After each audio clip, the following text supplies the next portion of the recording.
Hi everyone, this is Defense Politics Asia. This is the update for day 2 and day 3 of the Russo-Ukraine war conflict.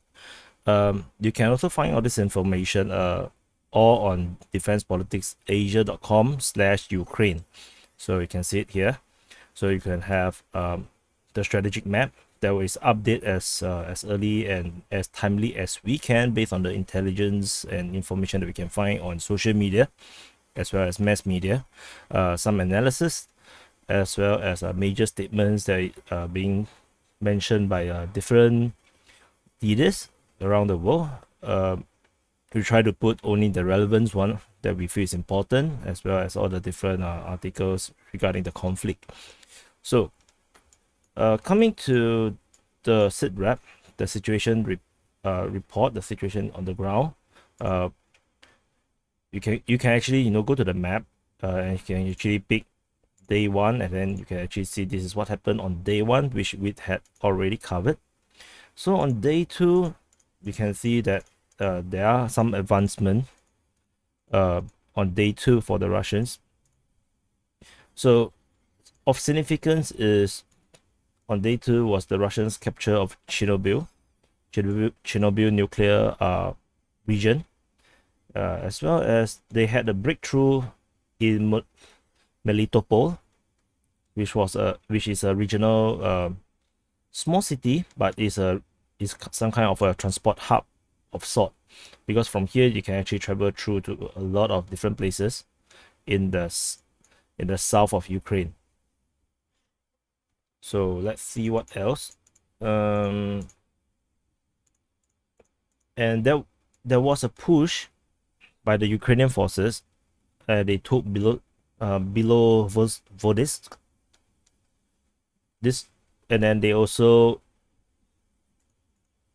expanded their defense to another very hard to pronounce place, Trohivbanka.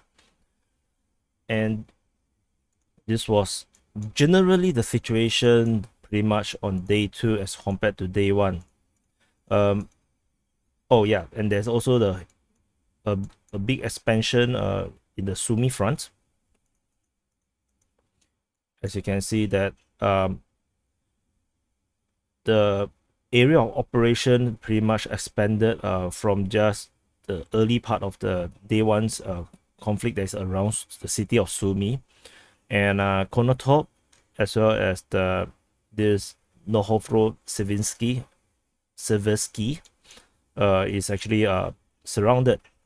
And there's also a report of the Russian troops traveling down the road here towards Kiev.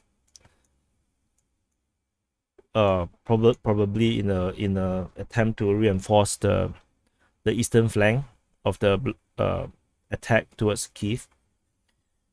Chernihiv is also reportedly surrounded,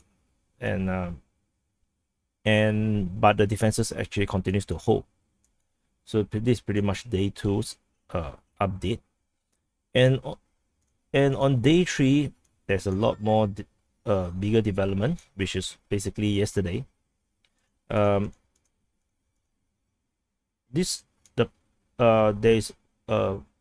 clearer evidence that Russian troops are actually going through from the Sumy front through Nizhyn and via Kruty. So we can safely say that this entire road is actually being used by the Russians to try to reach Kiev from this front, because the forces here are those mostly stationed around here and those training in Belarus, which quite a number of them seems to be like undertrained or underprepared for war.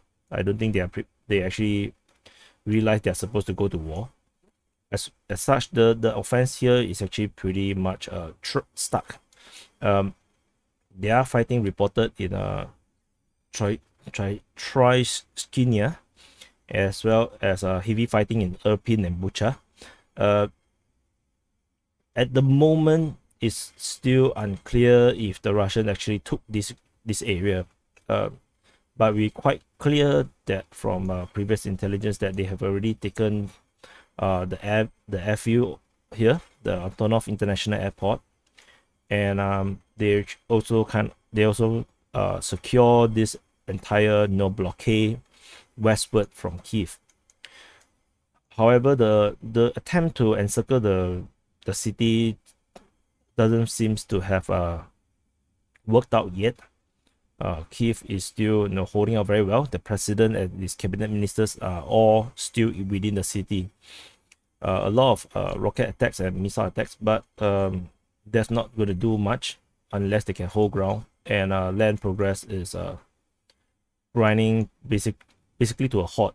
There's also no intelligence regarding the Obolon area, where there was originally an attempt, there was an attack early on day 2, but there is no intelligence on day 3 to suggest there's any progress.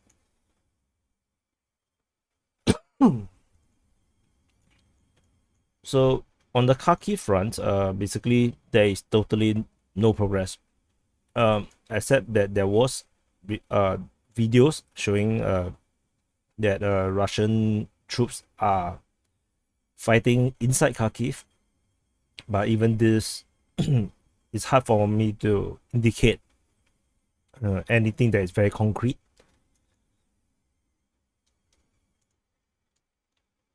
And going to the Donbass front, there is some report that the Russians took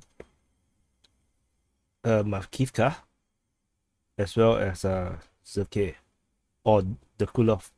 Not too sure, but there is this slight movement over here. Ukrainian positions continue to hold, and the defenses here are all very strong. The Ukrainian defenses, because of 8 years of war over here. As a result, the entrenchment is actually very hard to break through for the Russians. However, there is a breakthrough in the Donetsk area, south of Vernovka, where we have some intel. We cannot very confirm, but Donskoye and Novomikolavska has been taken by the Russian forces, which means that this road between Mariupol and Vonovka has been cut off. So and then, as you can see, these tentacles stretching over from Melitopol. The only way out for the forces within Mariupol will be through the northwest direction, and this window to escape is actually closing really fast.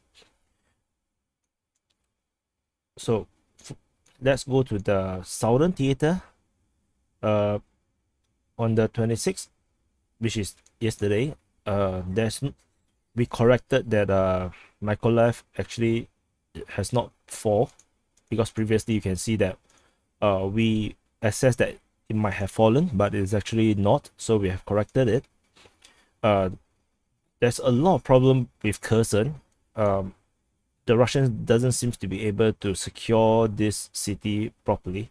There's a lot of attacks constantly happening in Kherson, but because of the fall of Melitopol, which from my assessment there is actually lightly defended or not defended, the Russians actually spread out across through 3 different or 4 different paths. There's one group that traveled very quickly down and through the coastal area, and then they actually surrounded Berdyansk, and they continue to move towards Mariupol, probably to encircle the port city. Fighting was reported in Berdyansk, and then there's a small airfield that was taken by the Russians. Otherwise, Berdyansk still seems to remain in Ukrainian hold, but not too sure how much forces is there to actually hold this small city. And there is also reports of Tomak, Russian attack or vehicles moving past Tomak, because there's no defense over here. And then the last known report was in Chernihivka. This was the last sighting of the Russian troops. I have tried to locate because now it's still in the morning of the 27th in Ukraine. I haven't seen any reports. I've been searching for all these different places. There's no reports of Russian sightings, so not too sure what happened to this group. And there was also reports that there is forces reaching going towards Vasilivka, and the Ukrainians are saying that there are reports that both sides are actually massing armor to confront each other in this area. This is not a very concrete intel, but we just indicate it anyway. And then of significance was the confirmation that Russian troops is actually here in Velika Bolozaka. They rested here overnight, preparing for an attack against Ernohoda. There's a nuclear power plant here, and people are actually very worried about the nuclear power plant getting attacked. But this attack at the moment had not happened. Even on the 27th, I can see there's no update yet on my side. I haven't seen an attack yet, but there is this preparation and tension in the air. The mayor of the city or the district have claimed that they are ready to fight. The troops are ready. So, but there's no fighting yet. So, but you can see that this is not looking good for Mariupol at least. This entire enclosement or pincer movement is going to enclose the city. From what I read is that there is this Astov battalion or something, some Nazi or extremist volunteer kind of like military that is actually holding this area. And there's also unverified report that